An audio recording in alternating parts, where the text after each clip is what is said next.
ఈ గర్భరాముడు తెలిసినట్టు మా తండ్రి పేరు రామలింగ మహారాజు, మా తల్లి పేరు ఇంద్రవేణి. ఆ ఇంద్రవేణి గర్భమున ఎత్తుకొమ్మల వలె మేము ఇద్దరమే పుట్టాము. మా అన్నగారి పేరు నలతమ్మి రాజు, నా పేరు నలతంగా. అలా మేము పుట్టాము. అలా మేము పుట్టిన లగ్నమున మా తల్లిదండ్రులు మరణించారు.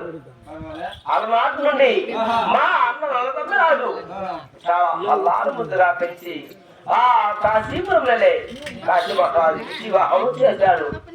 ఆ యొక్క కాశీపుర పట్టణమున 7 ఏళ్ళ కరువులు వచ్చి తిండి లేక వస్త్రము లేక చాలా కష్టంగా ఉండొచ్చు.